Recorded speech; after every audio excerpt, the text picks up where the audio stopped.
Psy Friend, sudahkah kamu makan hari ini?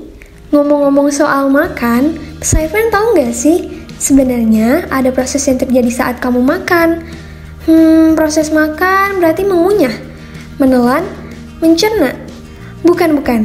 Saat kamu makan, selain mengunyah, menelan, dan mencerna, ternyata ada proses psikologis yang terjadi loh. Mari kita kembali ke 99 tahun yang lalu, yaitu tahun 1923 di bulan April ketika Sigmund Freud menerbitkan papernya yang berjudul The Ego and the ID di Vienna, Austria.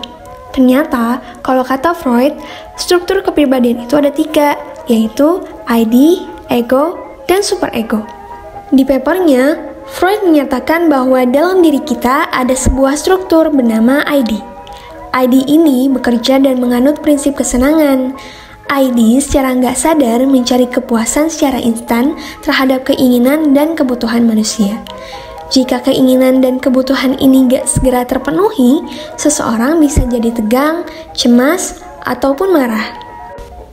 Selain itu, ada juga yang namanya ego. Ego ini urusannya dengan kenyataan atau realita. Ego berusaha memenuhi keinginan ID dengan cara yang dapat diterima secara sosial. Dia mengerti bahwa orang lain juga sama-sama punya kebutuhan dan keinginan. Yang terakhir, ada superego yang merupakan aspek moral dari kepribadian kita.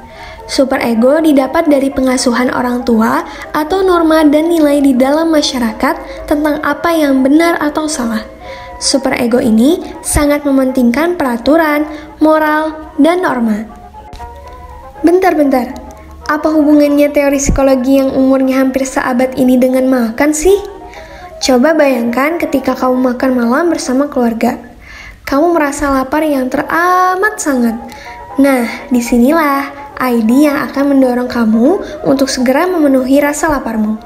Akhirnya, kamu mulai memakan makanan yang ada di meja makan. Karena sangat merasa lapar, kamu gak sadar sudah menghabiskan separuh makanan yang ada. Tapi kok rasanya masih belum kenyang ya? Dalam situasi ini, ID-mu akan terus mendorong kamu untuk tetap melanjutkan makan walaupun sudah berlebihan. Namun, superegomu akan mempengaruhi kamu sebaliknya. Superego akan membuat kamu berpikir bahwa gak sopan dan jahat kalau kamu sendirian yang menghabiskan makanan, sementara anggota keluarga yang lain belum makan. Nah, pada saat ini, egomu juga akan turut berpartisipasi loh. Ia akan menyeimbangkan ID dan superego.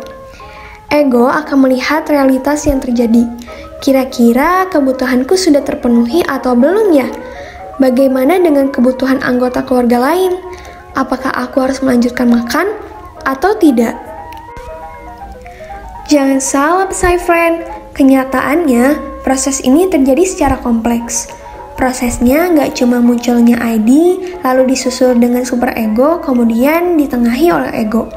Dalam beberapa kejadian, mungkin saja kemunculan ID akan dominan dibanding kemunculan ego dan superego. Begitupun dengan kemunculan superego. Misalnya, kamu adalah kepala keluarga yang punya istri dan 3 orang anak yang sangat kelaparan, namun tidak memiliki uang untuk membeli makanan. Kalau ID-mu dominan, kamu akan langsung mencuri makanan dari warung makan di sisi jalan. Di sini, kamu sangat dipengaruhi oleh ID karena berusaha keras untuk memenuhi kebutuhan hidup keluarga tanpa memikirkan norma yang berlaku.